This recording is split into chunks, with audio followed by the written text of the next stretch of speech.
Assalamualaikum warahmatullahi wabarakatuh.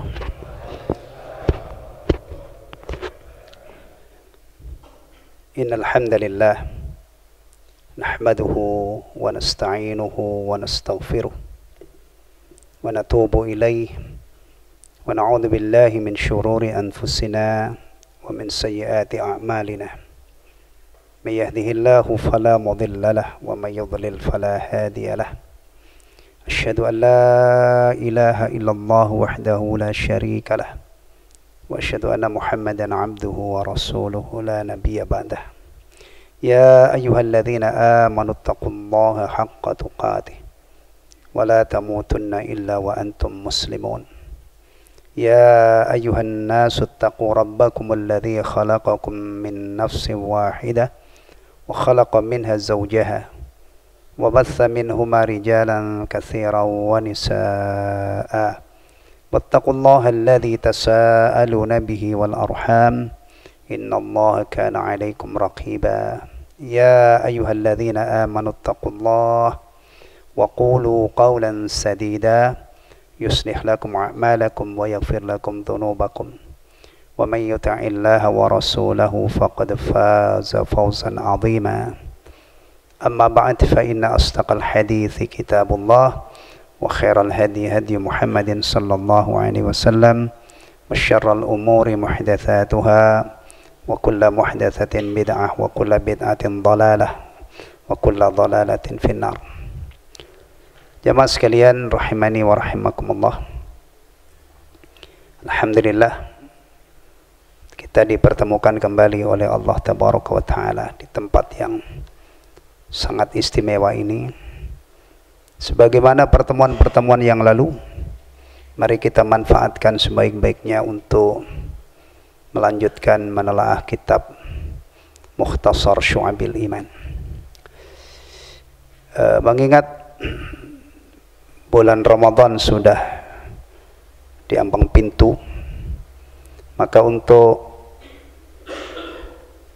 pelajaran malam hari ini kita akan kaji cabang ke-20 berapa ya tentang puasa Ramadan. 23 ya. Nanti insyaallah ba'da Ramadan kita lanjutkan kembali yang sudah kita capai pada pertemuan yang lalu. Ya, cabang 23 halaman 77 di kitab terjemahan. Baik.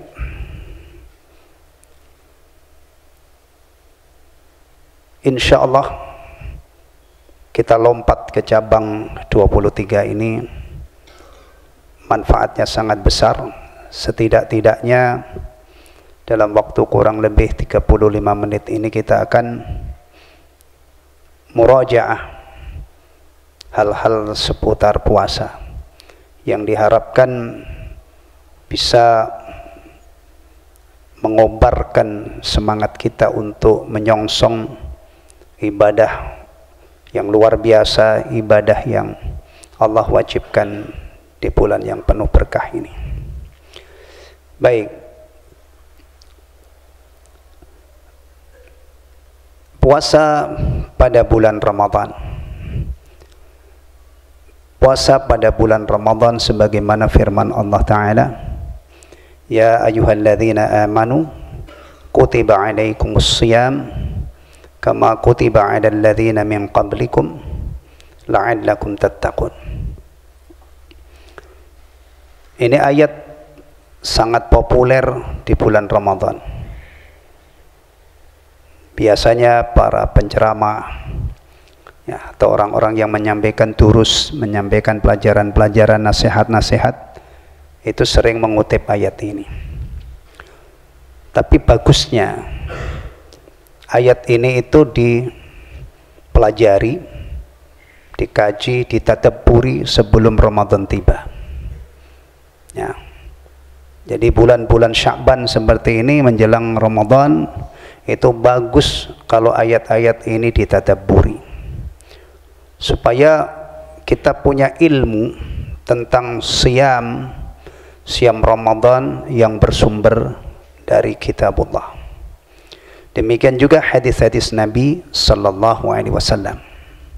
Ya, banyak sekali faedah yang kita petik dari ayat ini dan ayat-ayat selanjutnya. Ayat siam itu tidak banyak, dimulai dari 183 ini sampai 187 ya. Jadi inilah ya, landasan kaum muslimin melihat persoalan puasa berdasarkan Al-Quran, berdasarkan hadis-hadis Nabi, dan berikutnya berdasarkan penjelasan-penjelasan para ulama terhadap ayat-ayat dan hadis ini. Itu idealnya adalah dilakukan sebelum Ramadan, sehingga masuk Ramadan itu punya bekal ilmu yang memadai. Kan ada kaidah al-ilmu qabla al-qawli wal amal. Posisi ilmu itu adalah di depan sebelum berbicara, sebelum beramal, sehingga berbicara berdasarkan ilmu insya Allah akan menimbulkan maslahat.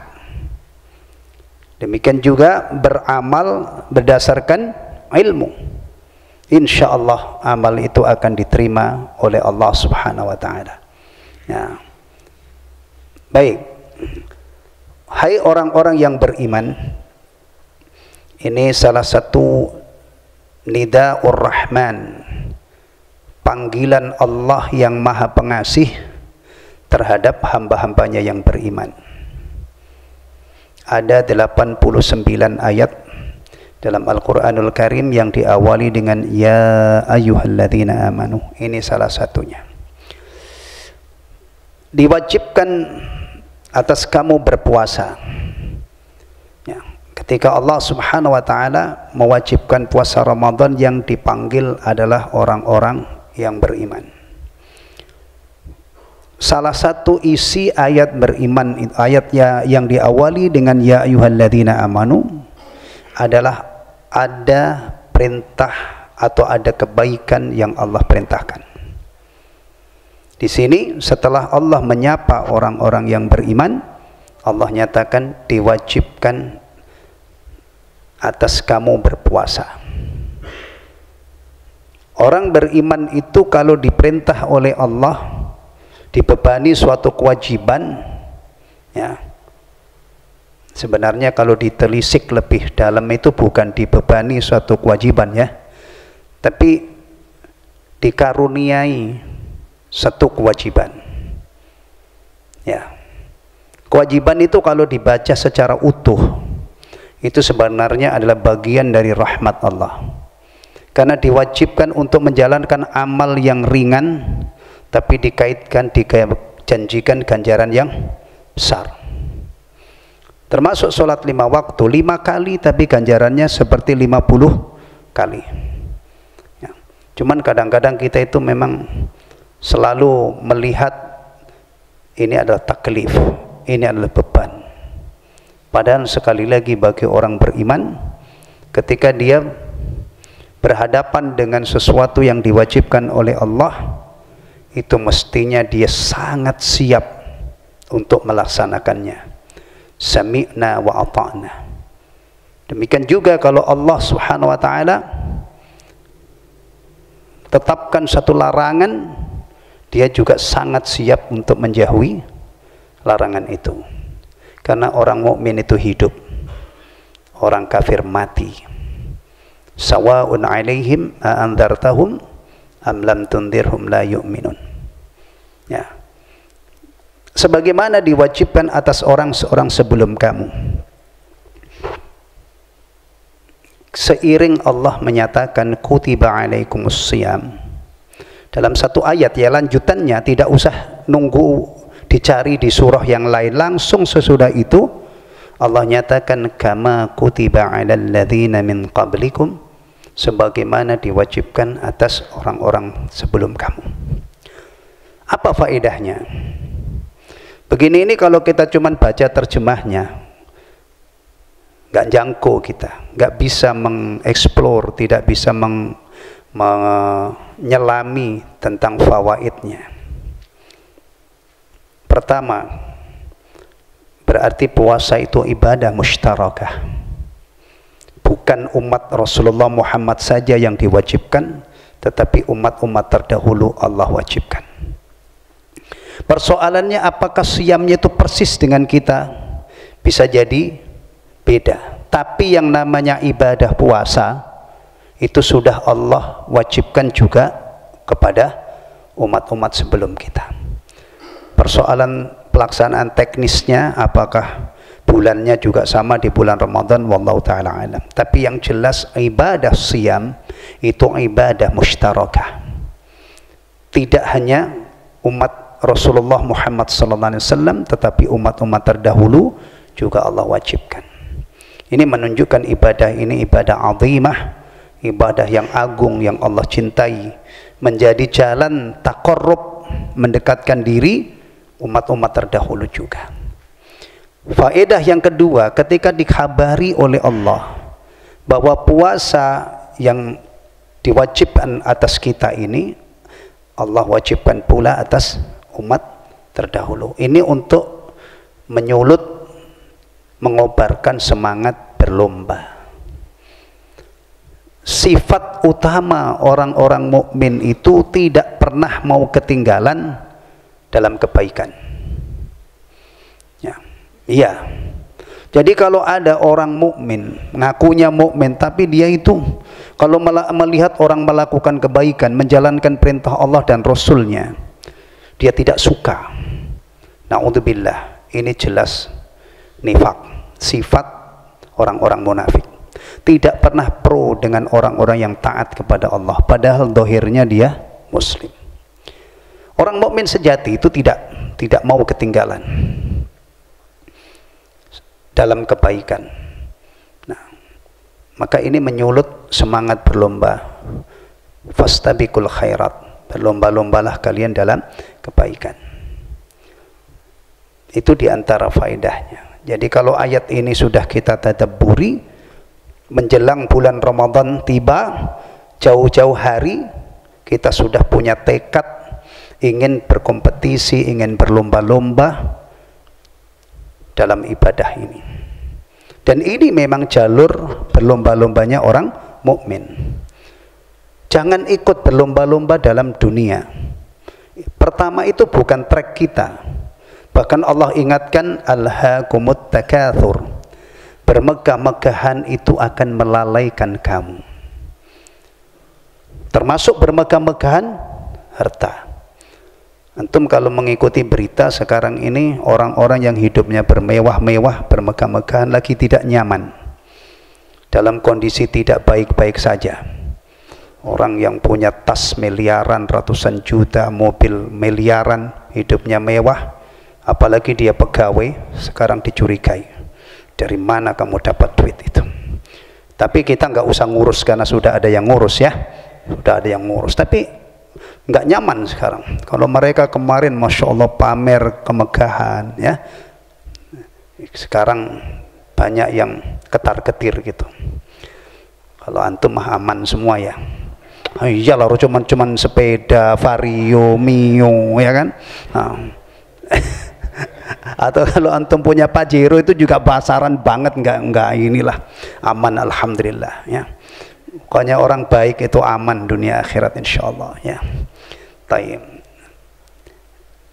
Kemudian agar kamu bertakwa. Ayat yang mulia ini ada 3 hal ya. Pertama, Allah wajibkan puasa. Ini kalau dikembangkan ya, para fuqaha kalau membahas masalah ini, puasa Ramadan itu hukumnya wajib berdasarkan Al-Quran. Ini ayatnya. Wajib berdasarkan sunnah. Ya, nanti ada dikutip di sini. Rasulullah menjelaskan Islam itu dibangun di atas 5 perkara. Salah satunya puasa Ramadan. Berarti kedudukan puasa Ramadan dalam Islam itu adalah min arkanil Islam, termasuk rukun Islam. Taib. Ya. Berdasarkan ijma, wajib berdasarkan ijma. Perhatikan, kalau ada suatu ibadah wajibnya itu berdasarkan Quran, berdasarkan sunnah, berdasarkan ijma, ini kokoh banget. Maka ulama menjelaskan, ya, barang siapa yang mengingkari kewajiban puasa Ramadan meskipun dia mengerjakannya, puasa tapi dia tidak yakin, ya, dia yakin bahwa yang dia kerjakan ini bukan kewajiban, maka dia murtad, keluar dari Islam. Ini bukan hanya puasa saja, berawal dari sholat juga demikian, puasa Ramadan juga demikian, zakat juga demikian, ibadah haji juga demikian. Wajib berdasarkan Al-Quran, wajib berdasarkan As-Sunnah, wajib berdasarkan ijma. Dan ingat baik-baik, kalau ada satu kewajiban, suatu ibadah yang hukum wajibnya itu sekokoh ini, maka mengingkari kewajiban ibadah tersebut menyebabkan murtad, keluar dari Islam. Kalau tidak melaksanakan, dosa besar, kecuali sholat. Kecuali sholat, sebagian ulama menyatakan muslim nggak sholat keluar dari Islam. Tapi saya kira tidak bijak kalau di zaman seperti ini kita usung pendapat ini. Yang bijak itu adalah kita jadikan bahan nasihat. Ya, wahai saudaraku, tolong tegakkan sholat, tolong jaga sholat 5 waktu. Karena sebagian ulama itu ada yang berpendapat kalau kamu sudah tidak sholat, kamu sudah bukan orang Islam. Jadi dalam konteks menyadarkan, konteks merayu-rayu, bukan menvonis, ya, supaya mereka juga tahu kalau ada pendapat yang seperti itu, ya. Taib, kecuali sholat, ya. Kalau yang lain, muslim mengakui wajibnya puasa Ramadan tapi nggak puasa, itu melakukan dosa besar. Muslim mengakui kewajiban zakat tapi karena pelitnya nggak ketulungan, nggak bisa ngeluarin zakat, maka melakukan dosa besar. Muslim nggak mau haji, dosa besar, ya. Taib, ini sebenarnya harus dilanjutkan. Ini kan baru satu ayatnya. Coba bayangkan, kita kalau bicara puasa, itu ibadah yang menggairahkan atau ibadah yang kelihatannya itu menyulitkan, menyengsarakan. Menyulitkan, menyengsarakan, kan? Ya, iyalah, karena yang namanya puasa itu prakteknya meninggalkan semua yang membatalkan puasa. Waktunya itu dari fajar sampai maghrib. Ada risiko haus nggak? Adalah. Lapar? Kalau ada orang puasa, ya, jam-jam 2 siang, haus Pak? Enggak haus. Lapar Pak? Enggak. Oh, berarti nggak puasa itu, habis makan siang. Gimana enggak? Ya, itu makanya di sini ada kesabaran. Puasa itu tidak mungkin sukses kalau tidak sabar menahan haus, menahan ini. Dan hebatnya lagi, orang itu kalau tidak takut kepada Allah, dia bisa membatalkan puasanya tanpa diketahui oleh siapapun. Ya, tanpa diketahui oleh siapapun. Bahkan kalau seandainya dia berlagak puasa, tidak ada yang bisa mendeteksi. Gak tahu kalau dideteksi pakai alat kebohongan itu apa? Biasanya dipakai polisi-polisi untuk ini. Bisa nggak itu? Orang yang tidak puasa dideteksi pakai itu, pura-pura puasa. Ketahuan nggak? Nggak tahu saya. Tapi ini kalau kita cuman melihat ayat ini, berdasarkan ayat ini, bisa saja orang tuh, aduh, sebentar lagi saya dibebani puasa, haus, lapar, berat banget. Atau orang lain yang memprovokasi, syukur loh kamu sebagai orang Islam, susah kan jadi orang Islam, Ramadan kamu puasa, maka nggak usah jadi orang Islam, enak. Astagfirullah. Bisa jadi. Nah, ini kalau dilanjutkan, kesan yang bahwa puasa itu memberatkan, kesan puasa itu menyulitkan, menyengsarakan, sirna, lenyap. Tapi harus sabar, lihatnya pakai ayat-ayat Al-Quran, kemudian nanti dilengkapi dengan hadis-hadis Nabi, yang kelihatannya memberatkan akan hilang, kelihatannya menyusahkan akan hilang, dan kelihatan fadailnya. Ya, saya buktikan ayat berikutnya, ayyaman ma'dudat, beberapa hari yang ditentukan. Al-Quran ketika bicara tentang jumlah hari puasa itu pakai skala hari. Ayyam, yaum, ayyam, beberapa hari. Ya, tidak langsung dikatakan sebulan full. Karena kalau pakai dihitung kamu wajib puasa sebulan full ya. Itu kalau digunakan narasi yang lain, kamu puasa 29 hari ya, atau maksimal 30 hari dalam setahun. Itu terasa apa? Terasa apa? Ringan. Nah, oh ya, tadi ada faedah yang lupa. Ketika Allah mengkabarkan bahwa puasa ini diwajibkan untuk orang-orang terdahulu, itu salah satu faedahnya litakhfif, untuk meringankan kita ini. Karena orang itu kalau dibebani sesuatu tapi orang lain juga dibebani, itu terasa ringan. Antum kalau di RT di sini rata-rata iuran berapa? 50.000. Ini ada warga baru misalnya tinggal di sini, Pak RT-nya datang atau dia ke rumah Pak RT, kemudian dikasih tahu, Pak, kesepakatan warga di sini ini untuk uang ke sampah, uang keamanan 50.000 ya sebulan, kesepakatan. Artinya setiap warga di situ kewajibannya 50. Oh, ringan. Karena memang yang lain juga dipungut. Termasuk takziah. Ini ada orang berduka, bercucuran air mata, nangis, ya kan? Salah satu cara yang efektif untuk menenangkan dan menumbuhkan kesabarannya adalah dengan diingatkan, yang mengalami musibah seperti ini bukan hanya kamu, cuman ini giliran kamu. Kamu bersabar, kamu akan dapat ganjaran yang besar. Karena yang namanya kematian itu pasti akan menimpa sebuah keluarga, diacak oleh Allah.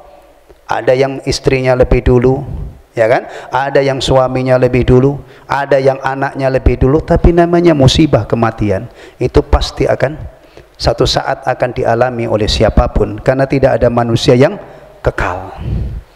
Allahu Akbar. Dengan begitu ringan. Baik, ditambah lagi puasa yang Allah wajibkan hanya beberapa hari tertentu, ayyaman ma'dudat. Itu pun tidak semua orang. Jangan sekali-kali punya gambaran bahwa puasa Ramadan ini Allah wajibkan kepada semua umat Islam. Tidak. Karena kalau itu yang terjadi, puasa ini benar-benar memberatkan. Pokoknya kalau bulan Ramadan tiba, semua orang Islam wajib puasa. Ngawur ini orang. Karena tidak begitu. Yang sudah lanjut usia, yang tidak sanggup minggir, nggak usah bayar, nggak usah puasa. Tapi cukup bayar fidyah. Fidyah pun ringan. Bahkan biasanya kalau orang ini orang tua sudah sepuh, itu bayar fidyah menjadi rebutan anaknya.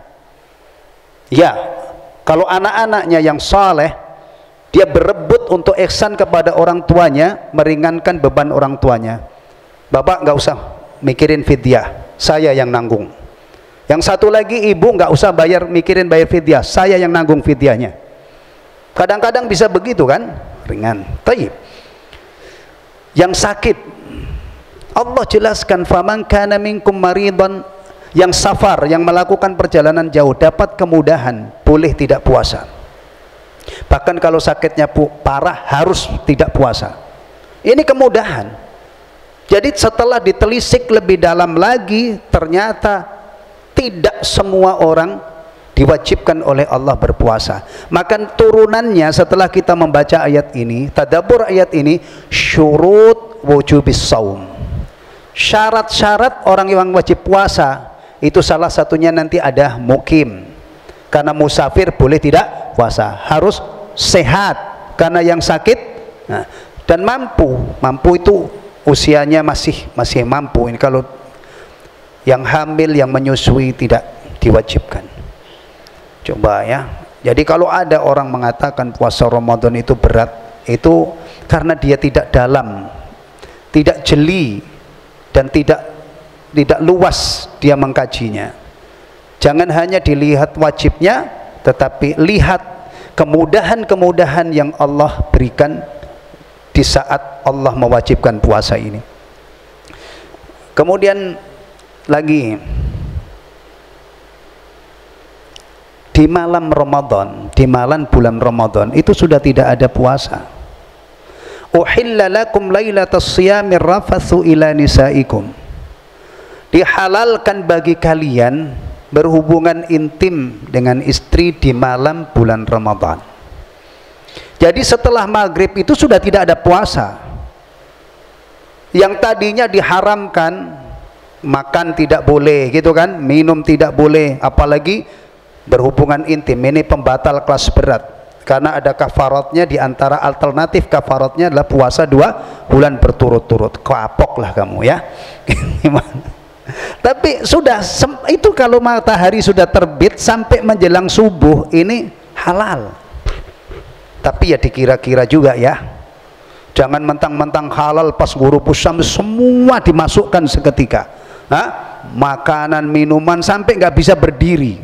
Ya janganlah, kan setelah buka masih ada sholat maghrib. Awas, jangan sampai kita larut berbuka kemudian sholat maghrib tertunda sampai ke waktu yang membahayakan. Nah, misalnya Ramadan ya, itu jam segini nih belum sholat maghrib, masih makan, masih minum, padahal normal gitu kan, kelewatan itu. Kita makan berbuka ala kadarnya, kemudian kita sholat maghrib, masih nanti ada sholat isya, ditambah lagi ada sholat tarawih. Inilah hebatnya orang puasa ya. Makan untuk ibadah, sahur untuk puasa, berbuka untuk menandai bahwa ibadah kita selesai. Setelah itu kita berbuka, kita makan untuk ibadah lagi, untuk sholat maghrib, untuk sholat isya, untuk sholat tarawih. Dan ini tidak ada di luar ketika orang itu berpuasa. Antum paling kalau nggak sarapan itu nggak puasa, sarapannya relatif, mungkin kadang jam 7, jam 6. Tapi kalau puasa kita bela-belain sebelum masuk subuh atau fajar shadiq kita sahur. Taib. Uhilla lakum lailatas siyamir rafathu ila nisaikum. Nah, kalau berhubungan intim saja sudah dihalalkan, apalagi makan dan minum. Tidak. Ternyata puasa itu bukan 24 jam. Hanya fajar sampai maghrib. Itu pun dianjurkan mengakhirkan sahur, mensegerakan buka. Jadi kalau orangnya sehat, tidak musafir ya, kemudian seperti ini dia melaksanakan puasa, insya Allah ringan ya. Artinya dalam kemampuan seorang hamba untuk melaksanakannya ringan. Baik, ikhwatal iman rahimani wa rahimakumullah, itu sekilas tentang alasan ayat ini ya.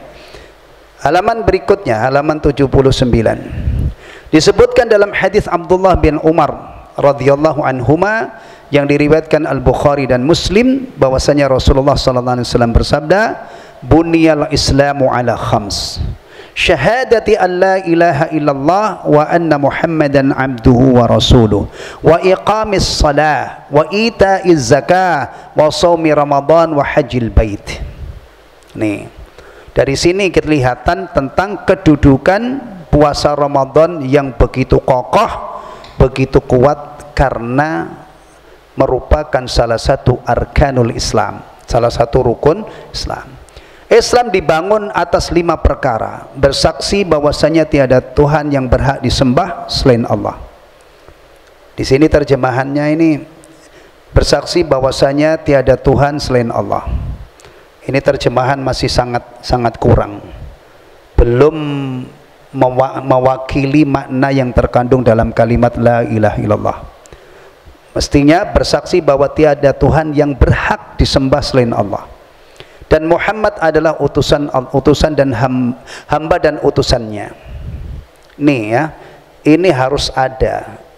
Nggak ada keyakinan ini nggak mungkin Muslim. Nggak ada keyakinan ini nggak mungkin mukmin.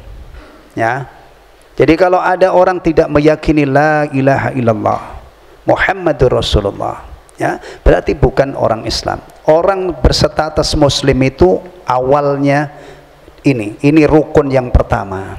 Setelah bersyahadah la ilaha illallah Muhammadur Rasulullah, kewajiban yang paling dekat adalah iqamis shalah, menegakkan salat 5 waktu atau mendirikan salat.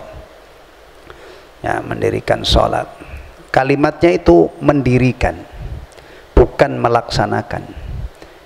Aqama yuqimu iqamatan, ini memiliki makna yang lebih dalam daripada sekedar mengerjakan.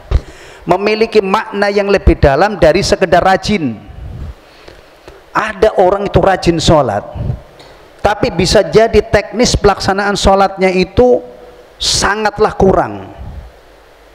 Misalnya orang tidak pernah meninggalkan sholat, tapi kalau sholat itu terburu-buru, tidak ada tumak ninahnya, gimana? Itu tidak mungkin dikatakan iqamatus sholah.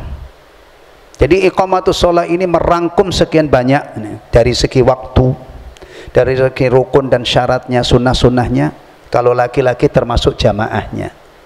Jamaah itu bagian dari iqamatus sholah, karena perintahnya warka'u ma'ar raki'in. Tidak diperintahkan untuk rukuk sendiri-sendiri di rumah, enggak. Warka'u ma'ar raki'in. Nah, taib. Maka di sini ketemunya semua orang Islam, laki, perempuan, tua, muda, kaya, miskin, di sini ketemunya. Nanti kalau sudah bicara wa ita'iz zakah, ada orang Islam yang tidak ada sangkut pautnya dengan membayar zakat, tapi mungkin dia ada sangkut pautnya sebagai penerima zakat. Ya, karena tidak mungkin ada orang yang membayar zakat tanpa ada yang menerima zakat. Ini hanya segmen tertentu yang wajib zakat ini. Bahkan pengalaman saya sendiri, ya, saya bersyukur, saya belajar agama itu dari kecil sudah ngerti bab zakat secara global, sudah tahu bahwa nisab ini. Tapi sampai hari ini saya tidak pernah bayar zakat, karena saya tidak pernah punya duit yang masuk ke level harus dibayar zakatnya. Ya, duit itu kan disetarakan dengan emas, ya. Emas itu 80 sekian, sekitar berapa juta, ya? Ya 80 sekian. Ya, nggak tahu kalau harga emas sekarang berapa, dikonversi ke emas. Kambing 40 ekor. Anak pernah punya kambing di kampung, dan masih ada ini. Ini bekas luka waktu nyari rumput. Nih, kalau orang Jawa bilangin namanya keplatok, ini keplatok arit. Nah, arit. Nah, tapi nggak pernah sampai 40. 5 aja sudah banyak itu. 40. Antum ada yang pernah bayar zakat kambing? Antum punya 40. Sapi 30 ekor, onta 5 ekor. Nah, kalau sudah bayar zakat ini, banyak orang Islam yang tidak berkewajiban zakat. Tapi kadang-kadang yang berkewajiban zakat pun tidak sanggup membayar. Akhirnya mampet ini. Ya. Kemudian saumi Ramadan. Ini kaitannya dengan pembahasan wa hajjil bait, dan haji ke Baitullah. Ini dikutip hadis kullu amal ibni adam yudha'af al hasanatu asyru amsaliyah, dan seterusnya. Ana ambilkan dari Riyadhus Shalihin yang lebih komplit, ya. Di sini Imam An-Nawawi rahimahullah membuat bab 213, babu wujubi shaumi Ramadan, bab kewajiban puasa Ramadan, wa bayanu fadlis siyam wa ma yata'allaqu bih, dan penjelasan tentang keutamaan puasa dan apa-apa yang terkait dengan puasa. Hadis yang pertama yang beliau kutip, an Abi Hurairah radhiyallahu an, dari Abu Hurairah semoga Allah meridhoinya, beliau berkata, qala Rasulullah sallallahu alaihi wasallam, Rasulullah sallallahu alaihi wasallam bersabda, qala Allahu azza wa jalla, Allah azza wa jalla berfirman. Berarti ini hadisnya hadis apa ini? Hadis qudsi, ya. Kalau ada redaksi seperti ini berarti hadis qudsi. Kullu amali bani adam lahu illa siyam, semua amal bani Adam itu untuknya kecuali puasa. Fa innahu li, puasa itu untukku, wa ana ajzi bihi, dan saya yang akan membalasnya. Perhatikan di sini. Faedah pertama, ini menunjukkan betapa agungnya ibadah puasa, karena dinisbatkan kepada Allah. Puasa itu untukku. Ada yang menjelaskan begini, karena puasa itu ibadah rahasia, beda dengan yang lain. Yang lain itu bisa dilihat orang, potensi ria itu besar, tapi kalau puasa itu nggak ada yang tahu. Ibadah sirriyah. Ibadah sirriyah. Orang kalau tidak punya rasa takut kepada Allah, dia bisa pura-pura tanpa diketahui oleh orang lain. Ya. Baik. Kemudian di sini ada peluang ganjaran yang tidak terbatas. Ya, Allah Asy-Syakur menjanjikan potensi mendapatkan ganjaran puasa itu tanpa batas. Kalau sholat berjamaah kan 27 kali lipat, 25 kali lipat. Puasa tidak ada pelipat gandaan itu. Ada potensi mendapatkan ganjaran yang sangat besar. Tapi ingat juga, Rasulullah menggambarkan berapa banyak orang yang puasa tapi tidak dapat apa-apa. Yang dia dapat itu hanya lapar dan dahaga, karena kualitas puasanya yang sangat buruk. Ya. Taib. Kemudian wasyamu junnah. Puasa itu junnah. Junnah itu perisai. Perisai itu kan gunanya untuk melindungi gitu ya, melindungi. Apa maknanya? Ada dua makna. Ya. Junnatun minal ma'asi. Puasa itu adalah junnah, penangkal dari segala macam maksiat. Maka jangan sampai ada orang ini berpuasa tapi melakukan berbagai macam maksiat. Hadirnya puasa dalam kehidupan orang yang beriman itu menjadi junnah. Berarti mestinya dalam ketika puasa itu benar-benar maksimal dia menjauhi perbuatan maksiat. Kalau puasa sudah seperti ini, diharapkan menjadi nanti balasannya junnatun minan nar, menjadi penangkal dan perisai dari api neraka. Tapi kalau tidak bisa menjadi penangkal terhadap perbuatan maksiat, lalu mengharap kepada Allah agar puasanya bisa menjadi penyebab dia selamat dari neraka, itu agak aneh ya, agak aneh. Maka mujahadah kita pertama adalah hadirnya puasa benar-benar menjadi bermakna menangkal kita, mencegah kita dari berbagai macam maksiat. Setelah itu kita berharap mudah-mudahan nanti menjadi penangkal dari api neraka. Fa idza kana yaumu shaumi ahadikum fala yarfus. Kalau salah seorang di antara kalian sedang ada pada hari dia berpuasa, fala yarfus. Jangan ngomong kotor, jangan ngomong jorok, jangan ngomong yang porno-porno. Wala yashab, ya, dan jangan apa, teriak-teriak. Fa in sabbahu ahadan aw qatalahu, kalau ada orang yang mencaci maki atau menantang berkelahi, falyakul, maka hendaknya dia mengatakan inni shaim. Dan itu harus diperdengarkan kepada orang yang mau menantang kita itu untuk bertengkar atau berkelahi. Maaf, saya sedang puasa. Kalau dia nekat, nggak gue pikirin puasa atau enggak, gimana? Ya insya Allah sih kalau orang ini masih punya hati, oh kamu sedang puasa ya, ya. Tapi jangan gini ya, sekarang saya puasa, nggak mau ngeladenin kamu, nanti ba'da lebaran kamu datang. Nah, sama-sama gilanya itu. Berarti gagal menjadi orang penyabar. Ini Masya Allah, ini memiliki makna yang sangat dalam. Berarti kita itu dilatih untuk bersabar sampai dalam keadaan yang sangat kritis. Laki-laki yang berani orang itu biasanya kalau ditantang orang, lo jual gue, keren banget itu ya kan? Kan begitu rata. Ternyata di saat puasa itu dididik jangan diladenin sampai dalam kondisi seperti ini. Ya, berarti ada latihan kesabaran yang ekstra. Maka Ramadan itu kalau dikaitkan dengan sabar itu nyambung banget. Bahkan kata para ulama, ketiga macam kesabaran ini bisa ditumbuhkan dengan puasa. Sabar taat, sabar menahan diri dari maksiat, dan sabar menerima ketentuan Allah yang tidak mengenakkan. Tiga-tiganya bisa.